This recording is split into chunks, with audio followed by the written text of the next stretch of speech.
Hey guys, Paul, Inventor 3. Okay, we're before Christmas here, just before Christmas, and we've got, we're gonna try to greatly improve our system here. Oh, I gotta turn it on yet. But anyhow, yeah, we're gonna be making a lot of improvements.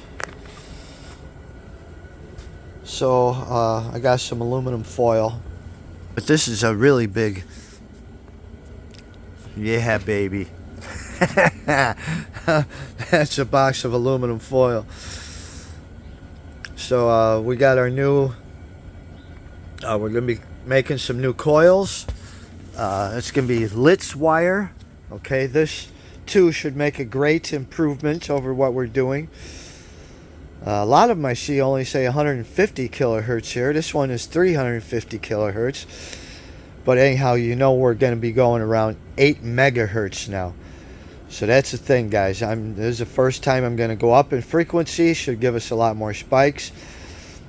We're going to be using this Litz wire. It's a good count of strands here. We're also going to be changing we got some Scotty. Let's see if I can get them out of there real quick.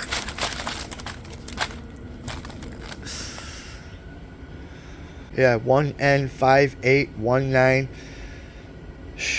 Schottky diodes, 40 volt, 1 amp. So I think we're going to get more energy using these, so we'll see about that too. Also, the insulation that I had between those plates is kind of unknown. So now I've got polyethylene plastic painter's tarp,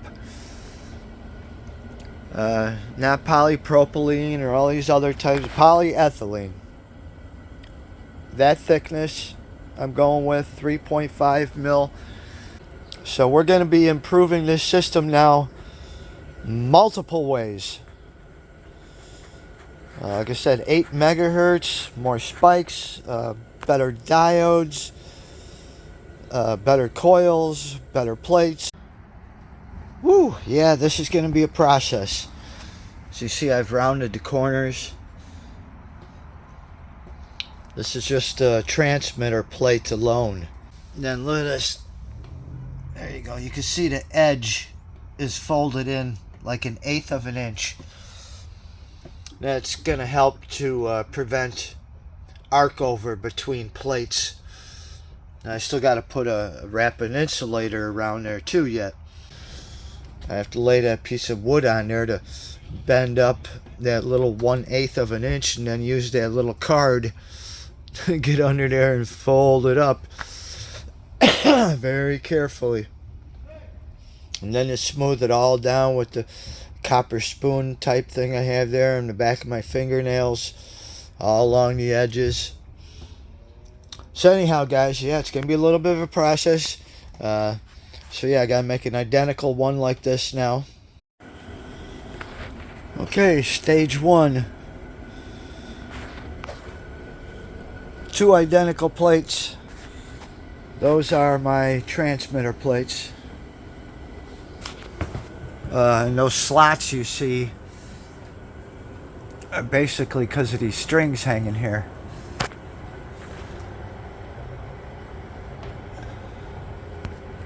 So anyhow, alright guys, next step, plastic now. God, this is a slow process. Okay, that's our plastic sheet. You know, it's a big thing like this, big roll. Anyhow, it's got some little wrinkles and creases in it. And tape at each end holding it down. Anyhow, let's keep going. Okay, there's 2 transmitter plates and wrapped in plastic.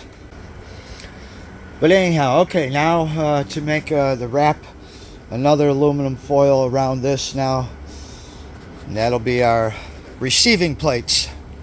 We'll be back. It's starting to rain out. Anyhow, the first thing now, should be separated. There it is. Anyhow, got to cut it down to the right width, just over 8 feet long, and then we're going to wrap it around these guys. We'll be back. Whoops. I did get upside down. Alright, anyhow, hold on. Alright, my phone's upside down. I don't know how or when that happened. Okay. Both of the secret sauces are done now.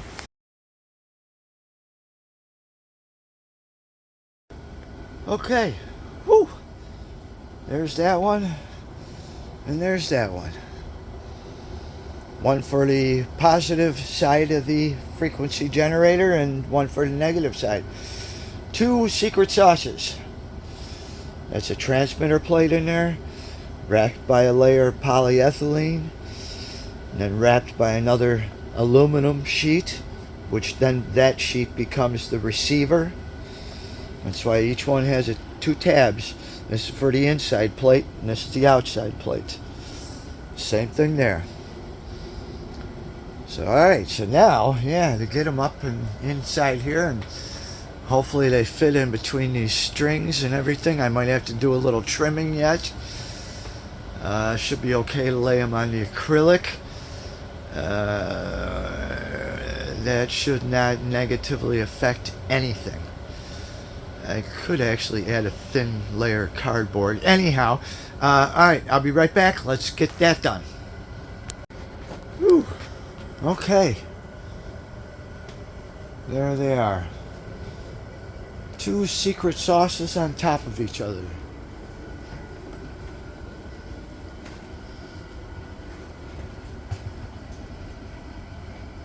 Just the wood to help hold them a little closer there to get a better coupling. Very thin layers, polyethylene. Now that's replacing these. These aren't even as big as the piece of wood right there. We're going 4 feet now.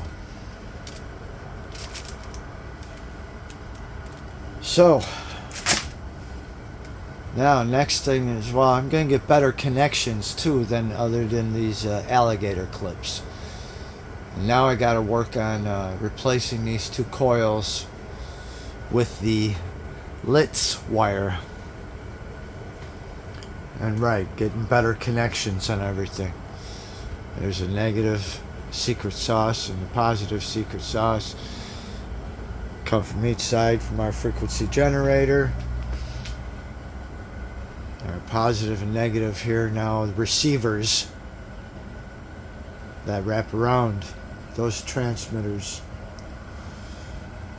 And then we're going to come down with those. Plus I got to change to a better diode. So alright guys, we'll be back.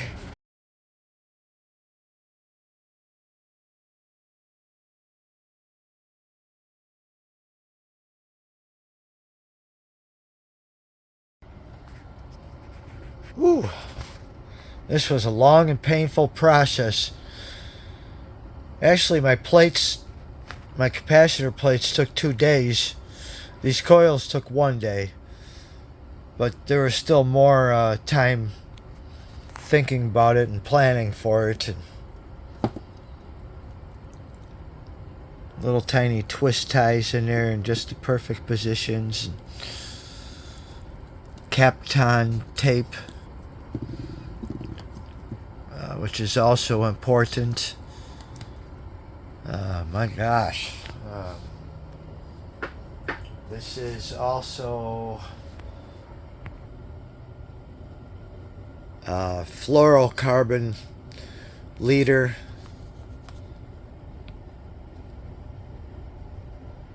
.048 diameter.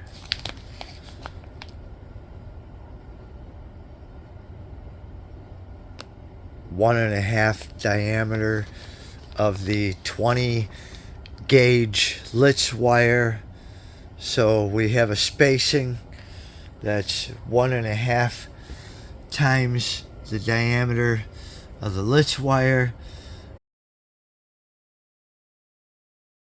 You want the Litz wire wrapped loosely. You don't want to smash it down and tighten it super tight on there. So it's mainly the tape that holds that. And this leader line that I showed you here, that's held down with the zip ties and a little few dots of super glue. Holes drilled just right through there. Anyhow, guys, yeah, it was a lot of planning, designing, calculating. We have 3 beautiful Litz coil wires here now. That should help us resonate our system at 8 megahertz, along with our new plates here. So, alright. Soon, guys. Now I gotta also probably solder some good connections here and there. Alligator clips I have, maybe with some thicker wire. Not these regular alligator clips that I use. I have to get some better connections now going to everything. So that'll be the last detail. And then to tune everything.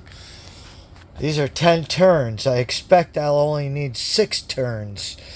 Super glue, crazy glue, or whatever, is just used for pinning down the ends of those plastic filaments, fluorocarbon wire, right where it comes through the wall. Just a little bit, a few drops, just to help hold it in place. And then let that completely dry before adding your Litz wire. You don't want to put any of this on your Litz wire. This is important too to note. You don't want to be, oh, let's put a bunch on there. Let's wrap this tape all through the middle. No, no, no. These are big no-nos. That's why I only have the tape holding 1 or 2 windings or turns on the ends, not in the middle where the field is the strongest. You don't want to do that. It messes it up. And the crazy glue too.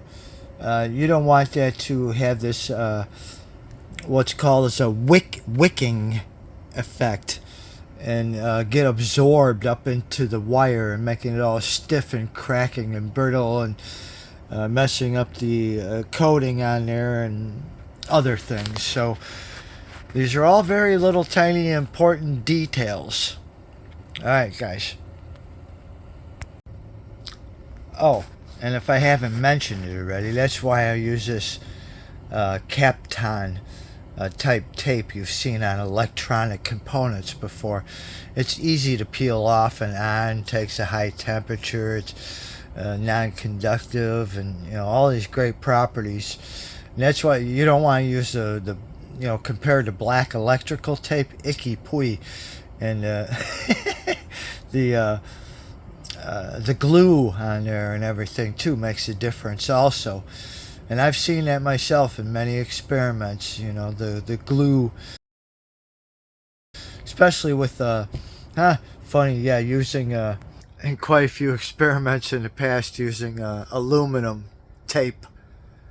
And I've had some interesting results with sparks and gapping and like, what the heck is going on? It was all because of the glue on that tape. It could be quite troublesome.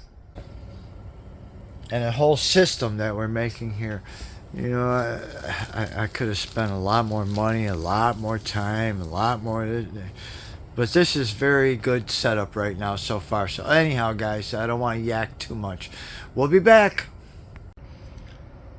And this should give us the most Q. Whew. Today I just made all these nice solder connections here, which is a lot better than all of our alligator clips. I've also used it over here, going from our primary coils down to our plates, our secret sauces. This wire is very special. Thank you, Michael. This is I don't know where the heck you got this, but this is like military aircraft quality stranded copper wire, silver coated strands, and then PTFE, petrotetrafluoroethylene, coated on the outside, so it's very resilient. Anyhow, so this is very good wire, so I'm using that in our system now. So it's also got to create our loop yet. Anyhow, guys, we're doing great. We'll be back. Okay, guys, there it is. This is a lot of duct tape on these boxes. Just to make sure we keep all our connections very short. They're just regular boxes. I didn't want all the labels and all that stuff to be distracting. So I cleaned everything off here. I still got my power supply unit, but it's not plugged in. I could show you in the back, but it doesn't matter. My frequency generator, I don't have it turned on. I have to tune everything now. It's just an empty box, just so this generator's wire stays away from our plates, right here. Keeps a good distance. Goes up to our coils, our Litz wire coils. Those blocks of wood are just holding the wire up in the air here so that it doesn't hang down across the coil. Nice clean connections. Blocks of wood just holding all down.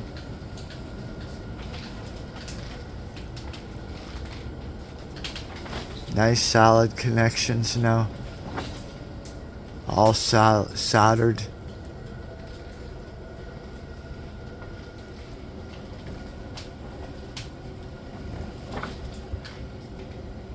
Positive. Top of the coil.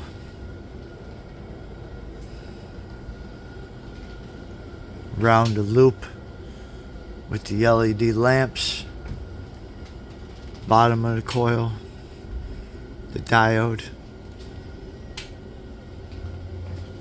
Again, loops in. And it's just connected right there at the end of that diode.